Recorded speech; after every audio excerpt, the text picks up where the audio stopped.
नमस्कार दोस्तों, Manu short hand classes में आपका स्वागत है। दोस्तों, यहाँ आपको मिलता है रामधारी गुप्ता भाग 2 का अध्याय 59। दोस्तों, इस डिक्टेशन की आउटलाइन और पीडीएफ के लिए हमारा टेलीग्राम चैनल ज्वाइन करें। दोस्तों, डिक्टेशन शो शब्द प्रति मिनट शुरू होगी 3 सेकंड बाद। महोदय, मैं आपके यहाँ बहुत उत्सुकता के साथ इसलिए आया हूँ कि मैं अपनी आँखों से यह देख सकूँ कि यहाँ क्या क्या हो रहा है और क्या करने का विचार है। स्वागताध्यक्ष जी ने अपने भाषण में अभी दिग्दर्शन कराया कि यहाँ क्या तो आप करने जा रहे हैं, क्या क्या सरकार की ओर से किया जा रहा है और किन चीज़ों की कमी है। मैं इन सब चीज़ों के संबंध में केवल इतना ही कह सकता हूँ कि जहाँ तक मुझे मालूम है, आपकी राज्य सरकार और केंद्रीय सरकार दोनों इस बात के लिए तत्पर है कि आदिवासियों की उन्नति के लिए यथेष्ट और प्रत्येक संभव प्रयत्न किए जाएं।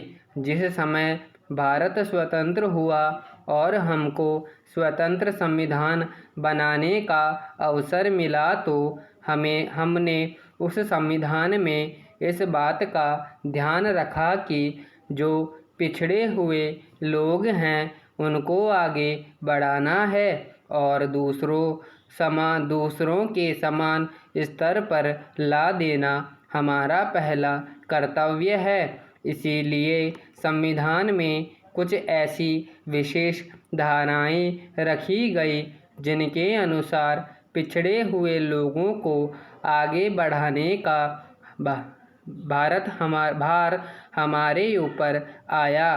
पिछड़े हुए लोगों में 3 प्रकार के लोग हैं। कुछ तो वे लोग हैं जो अपने को अछूत मानते हैं। अस्पृश्यता दूर करने के लिए महात्मा गांधी ने इतना बड़ा प्रयत्न किया और आज ईश्वर की दया से वह बहुत सीमा तक होती भी जा रही है और आशा की जाती है कि दूर हो जाएगी।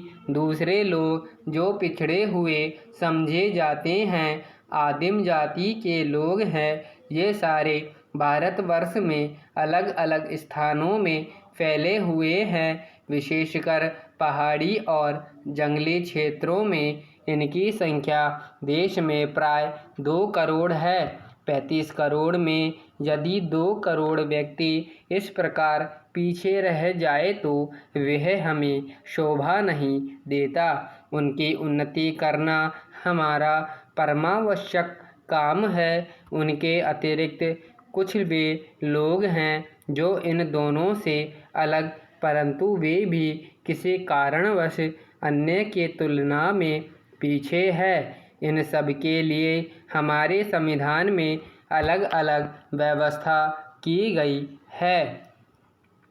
जहाँ तक आदिवासियों का प्रश्न है, उनके लिए विधानमंडलों और संसद में स्थान सुरक्षित रखे गए हैं। इन स्थानों के लिए वे अपने प्रतिनिधि चुनते हैं जो वहां जाकर उनके सुख दुख को रख सकते हैं और वहां से उनकी भलाई के लिए कुछ करवा सकते हैं। आज दिल्ली में जो संसद है और सभी राज्यों में जो विधानमंडल हैं, उन सबके सदस्यों में आदिवासियों के प्रतिनिधि भी हैं और उनको वही अधिकार प्राप्त है जो और किसी दूसरे प्रतिनिधि को। इसके अतिरिक्त आदिवासियों के संबंध में विशेषकर असम में, जहां उनकी संख्या बहुत अधिक है और जो अन्य स्थानों के